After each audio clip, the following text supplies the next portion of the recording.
Në lajme ndër të tjera do të ndiqni 17 mjete lundruese, një gomone dhe 16 motora ujë pa dokumentacion përkatës kanë qenë pjesë e masave ndërshkimore nga policia e shtetit, e cila për sezon turistik të sigurt ka nisur kontrolle nga deti dhe toka.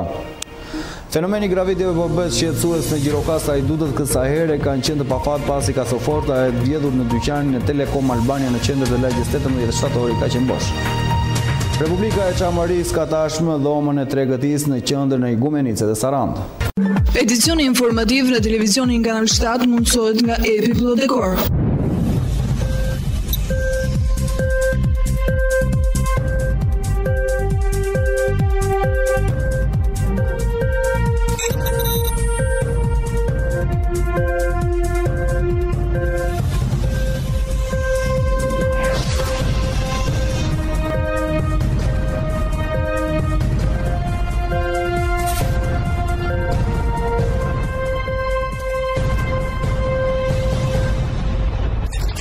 Ju përshëndes nderuar teleshikues televizion Kanal 7 në edicionin informativ. 17 mjete lundruese, një gomone dhe 16 motora ujë pa dokumentacion përkatës kanë qenë pjesë e masave ndërshkimore nga policia e shtetit, e cila për sezon turistik të sigurt ka nisur kontrollet nga deti dhe toka. Me nisjen e sezonit turistik, policia e shtetit ka nisur kontroll nga deti dhe toka për sigurinë e pushuzve. Si masa për mbarvajtjen e sezonit turistik, policia kufitare ka bllokuar dhe ndëshkuar me masa administrative. Sipas të njëjtave burime gjatë muajit qershor, janë bllokuar dhe ndëshkuar me masa administrative nga policia kufitare nga Shëngjini deri në Sarand 17 mjete lundruese, nga të cilat një gomone dhe 16 motora ujë, pasi kanë rezultuar pa dokumentacion përkatës. Gjatë fundjavës, zënës drejtoresha e përgjithshme e policisë së shtetit Aida Hajna ka inspektuar gjithë vijën bregdetare për të parë nga afër zbatimin e masa për krijimin e zonave të sigurta. Kjo për arsye që pushuesit të kryejnë plazhin me qëllim mos futjen brenda perimetrit të lejuar të motorëve të ujit, pajisjen e motorëve të ujit me certifikata, ngritjen e kullave të vëzhgimit, flamujve apo tabelave orientueseve, bovave dhe tapave për të bërë të dukshme kufirin që ndan zonën notimit të plazhizve nga ajo e lundrimit të mjeteve lundruese, si dhe për të njoftuar pushuesit për zonat ku notohet pa rrezik. Shërbimet e policisë kufitare, të Delta Force, FNSH, të policisë rrugore, shqiponja dhe patrulla e përgjithshme ka nisur shërbime në gjithë vijën bregdetare për parandalimin e ngjarjeve kriminale, si dhe për t'u ardhur në ndihmë pushuesve në rast nevoje. Shërbimet e policisë janë të alternuar nga toka dhe nga deti, ku mjetet lundruese të Delta Force dhe policisë kufitare kontrollojnë mjetet lundruese si dhe motorët e ujit për dokumentacionin përkatës që duhen të kenë për të dalë në det. Është kërkuar me forcë nga policia kufitare vija ndarëse ndërmjet lundruesit dhe notuesit.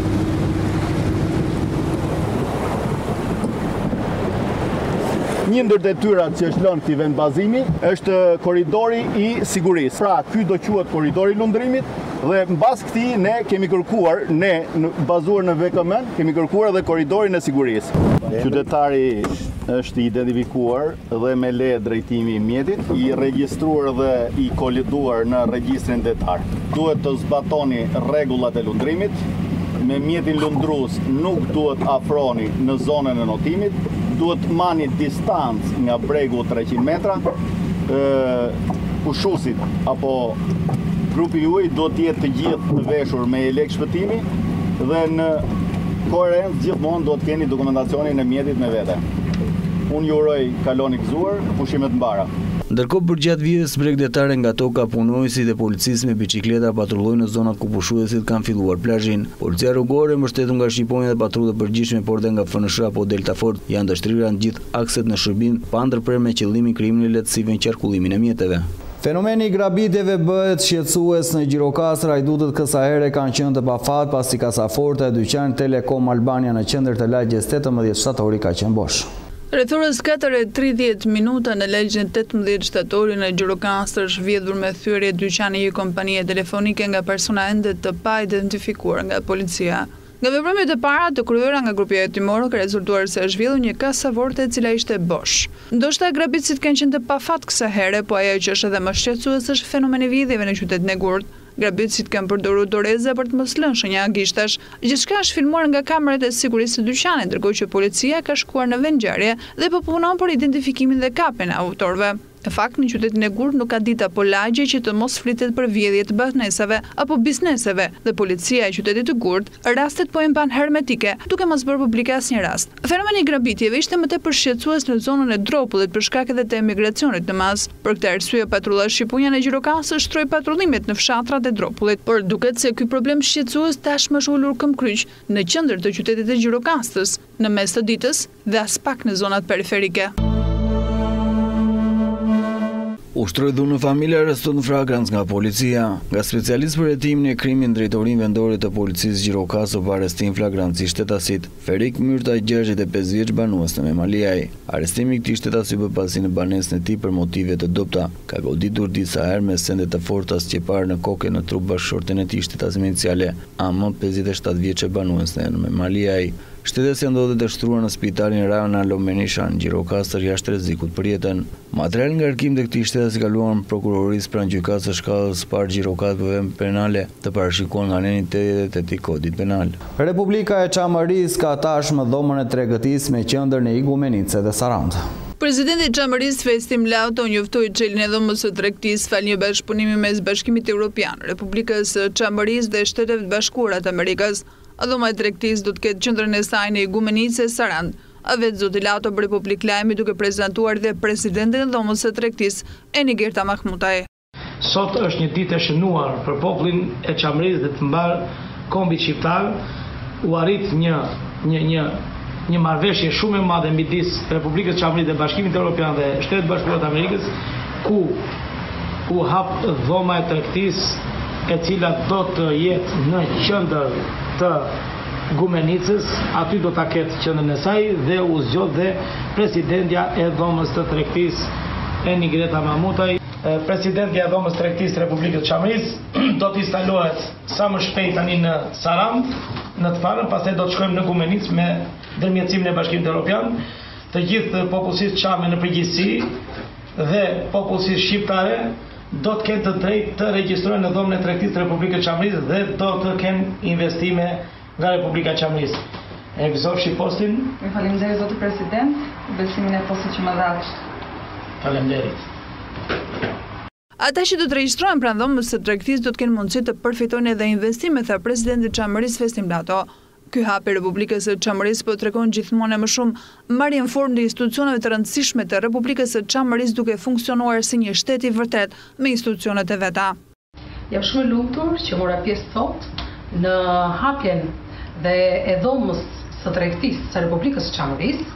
Është një eveniment shumë i rëndësishëm për të ardhmen e kësaj pjese të Shqipërisë dhe që do të jetë fokusohet përgjithësi në zhvillimin ekonomik. Unë dua të falenderoj presidentin për iniciativën dhe për të gjithë tratativa dhe bisedimet që ka zhvilluar për hapjen e kësaj dhome dhe gjithashtu dua të falenderoj zonjën Mahmuti, e cila mori këtë detyrë dhe i uroj asaj shumë suksese.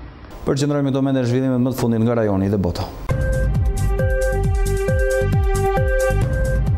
Një tërmet i fuqishëm në Osaka të Japonisë ka vrarë të paktën 3 persona për fshirje një fëmijë, e ka lënë të plagosur më shumë se 200 të tjerë. Aeroporti në zonën e prekur u mbyllën për disa orë, ndërsa linjat e kurrëllore u ndërpren gjithashtu si kurse dhe fabrikat ndalën punën produse. Lëkundja me magnitudë 6.1 nuk ishte gjithsesi aq e fuqishme sa për të shkaktuar një alarm për tsunam, ndaj dhe impakti bërthamor pranë zonës vijuan operacion normalisht. Japonia shtrihet në një rajon teje të prekshëm nga tërmetet, ku shënohen gati 20% e lëkundje botërore në magnitudë 6.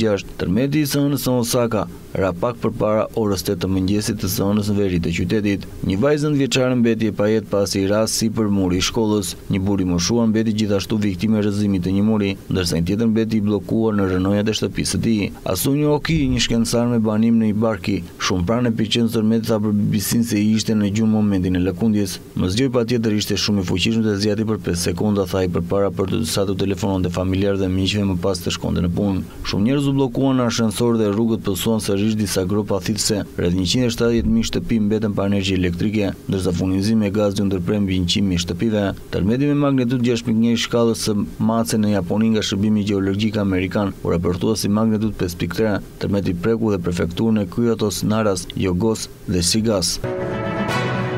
Qeveria gjermane është sot përpara sfidash të mëdha që kërcënojnë seriozisht koalicionin e arritur me shumë mundim. Kancelarja Merkel këmbgul që çështja e refugjatëve të zgjidhen në marrëveshje me vendet e tjera, ndërsa ministri i Brendshëm Seehofer i shndruar tashmë në kundërshtarin e saj më të madh ka të tjera plane dhe thotë se me këtë grua nuk mund të punojë. Çështja e emigrantëve është aktualisht temë kryesore në Berlin dhe Bruksel. Seehofer kërkon të mbyll kufit për refugjatët, por nëse ke ndodh, thekson do Çelvel, vendi i Ballkanit mund të ketë probleme serioze në azil kërkuesit, shumica të cilëve kalojnë pikërisht këtej.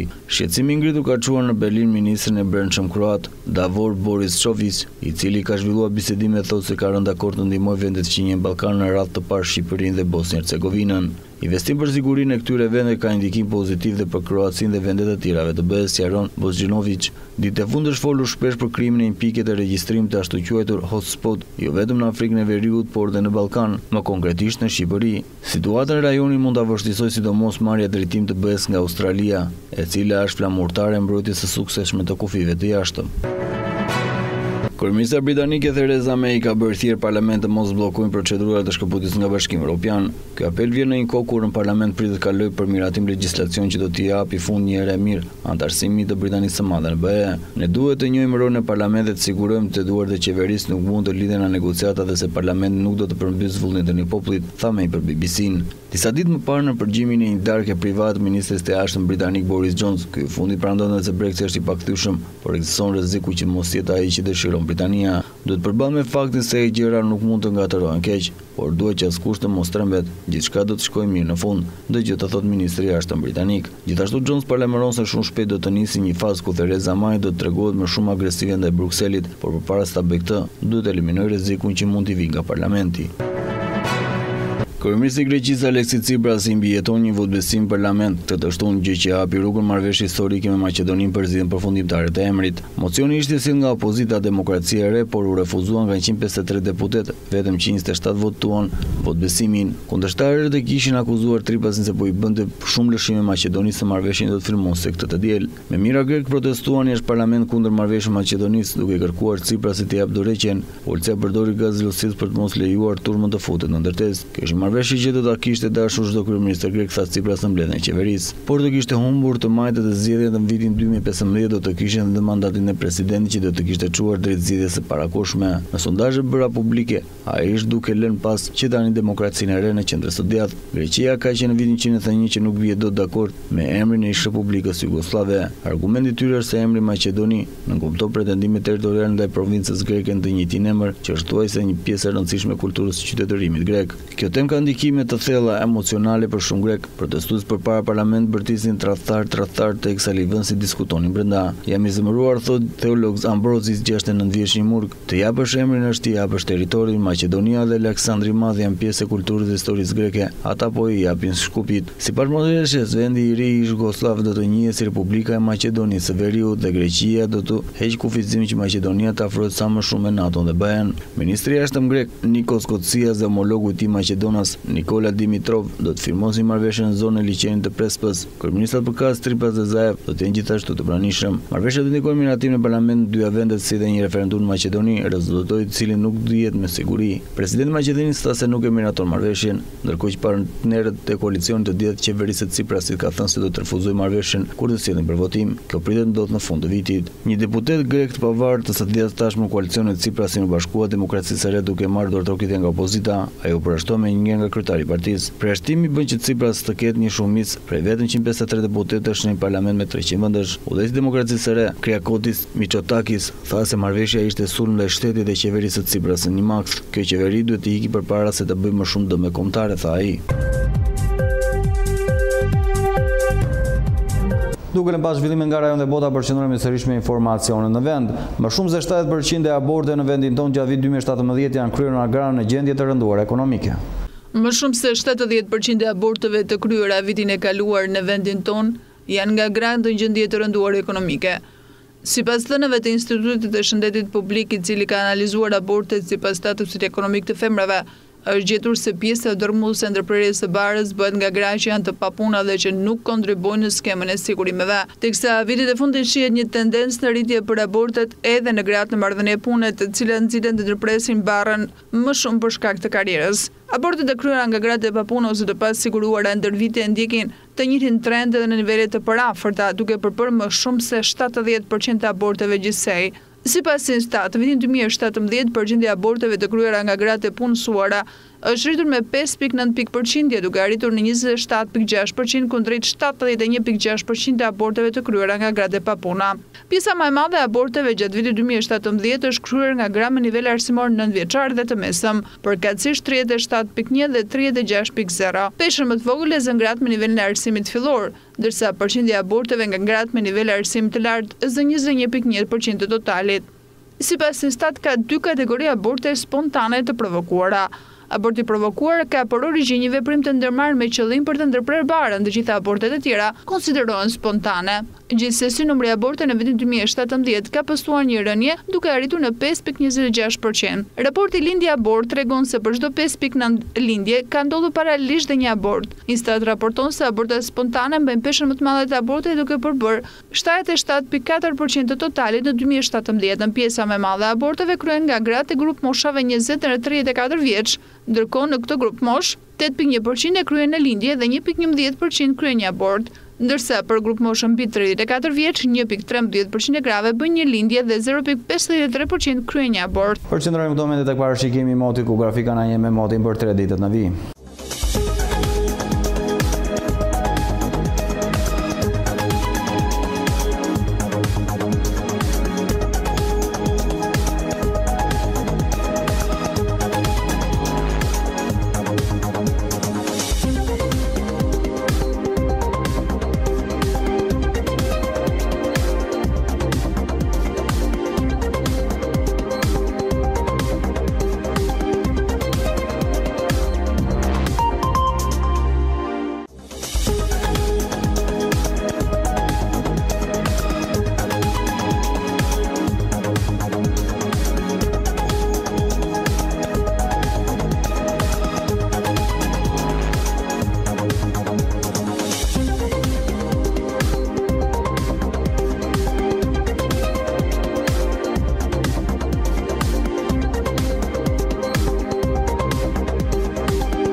Gjurokastër.com, dritarja juaj e informacionit, vetëm në një faqe.